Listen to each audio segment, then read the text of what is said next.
ఊళ్ళల్లా ఇప్పుడు సర్పంచ్ ఎన్నికల హడావిడి జోరు అందుకున్నది. మొదటి విడత ఎన్నికలు ఉన్న ఊళ్ళల్లా ఇప్పటికే నామినేషన్లు కూడా ఇస్తున్నారు. ఇక రెండో విడత మూడో విడత ఎన్నికలు జరిగే ఊళ్ళల్లో మాత్రం ఎవ్వరు పోటీ చెయ్యలే. గెలువనికి ఏం చేయాలి అనే దాని మీద మంతనాలు నడుస్తున్నాయి. కొన్ని ఊళ్ళల్లో మాత్రం ఎన్నికలు లేకుంటేనే ఏకగ్రీవాలు కూడా జరుగుతున్నాయి. మరి ఆ ముచ్చట్లన్నిటి మీద నజరేద్దాం. సర్పంచ్ కావాలని లక్షల రూపాయలు ఖర్చు పెడుతున్న ఈ కాలంలో గీ అన్నోళ్ళది మాత్రం మస్తు అదృష్టంలా.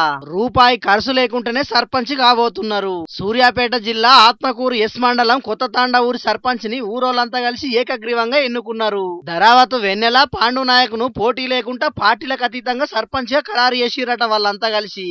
కొత్త తండా గ్రామ ప్రజలు ధరావతు వెన్నెల పాండు వాళ్ళు అయితే మనకు మంచిగుంటారు, వాళ్ళు అభివృద్ధి చేయగలుగుతారు. మన తండ్రుల గుడి అయినా బడి అయినా మంచి అయినా చెడైనా అన్ని మంచి చేయగలుగుతారు, వీళ్ళే చేయగలని చెప్పేసి మనం ఎన్నుకున్నారు. ఏకగ్రీవం కూడా చేయడం జరిగింది.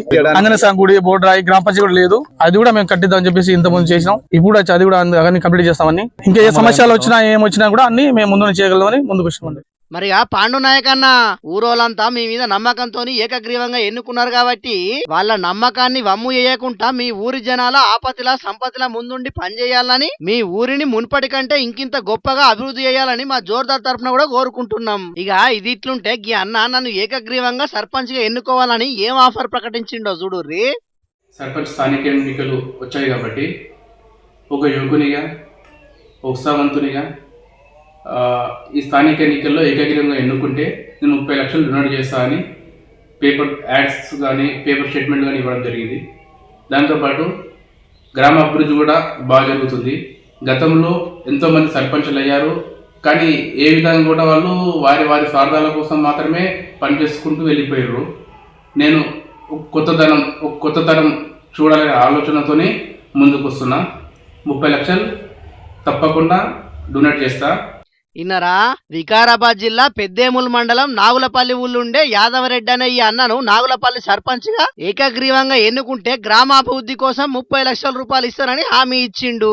ఈ 30 లక్షల రూపాయలకించి 10 లక్షలు హనుమాన్ గుడి కట్టేతందుకు, రామప్ప మఠం కోసం 1,00,000 రూపాయలు, 3.5 లక్షలు ముస్లింల సంక్షేమానికి, 2.5 లక్షలు క్రిస్టియన్ల సంక్షేమానికి ఖర్చు పెడతాడట. 11 లక్షల రూపాయలతోని ఊళ్ళే రోడ్లు మురికి కాలువలు కట్టిస్తాడట. ఇంకో 2 లక్షల రూపాయలు ఎమర్జెన్సీ ఫండ్ కింద పంచాయతీ ఖాతాల పైసలు లేనప్పుడు ఎవరన్నా కష్టకాలంలో ఉన్నప్పుడు వాడతారని కుల్లంగా చెప్తున్నాడు. ఈ ఏకగ్రీవంగా ఎన్నుకుంటే నేను అన్ని విధాలుగా గ్రామానికి సాయం చేస్తాను. ఈ అన్న మంచి ఆఫరే ఇచ్చిండు ఆ ఊరోళ్లకు. మరి ఆ ఊరి జనాలు ఈయన నమ్మి సర్పంచ్ గా ఏకగ్రీవంగా ఎన్నుకుంటారో లేకుంటే గిట్లెట్లుంటదని బరాబరి పోటీలో ఇంకొందరు నిల్చుంటారో తెలియదు గాని ఈ ఆఫర్ ప్రకటించిన ఈ అన్న మాత్రం వార్తలకెక్కిండి. ఇప్పుడు ఈ ముచ్చట్లు ఇట్లుంటే మైబాద్ జిల్లా కేసముద్రం మండలం మహమూద్ పట్నం ఊరి సర్పంచ్ వార్డు స్థానాల ఎన్నికల మీద హైకోర్టు స్టే ఇచ్చింది. ఈ ఊళ్ళే 6 ఓటర్లున్న ఎస్టీలకు ఒక సర్పంచ్ 3 వార్డు స్థానాలు రిజర్వ్ చేసిరట అధికారులు. దీంతో ఊరోళ్లు కొంతమంది ఈ రిజర్వేషన్లతో ఎన్నికలు పెట్టద్దని హైకోర్టుకు పోతే కోర్టు ఎన్నికల ప్రక్రియకు బ్రేక్ వేసింది. మరి లేకుంటేందుల్లా 6 ఓటర్లుంటే 4 పదవులు వాళ్ళకే ఇచ్చినాక కడమోళ్ళంతా ఏం కావాలి? మరి అధికారులైన రిజర్వేషన్లు గిట్టెట్ల ఖరారు చేసిర్రో వాళ్ళకే తెలవాలి పోండ్రి. మొత్తానికైతే ఈ స్థానిక ఎన్నికలు అయిపోయే వరకు గిట్లనే చిత్రాల వార్తలు వస్తూనే ఉంటాయి. వాటి గురించి మన జోర్దార్ చెప్పుకుంటూనే ఉంటాం. కాబట్టి మీరైతే జోర్దార్ వార్తలను మరవకుండా చూడుండ్రి. ఏమంటున్నాం, సరేనా?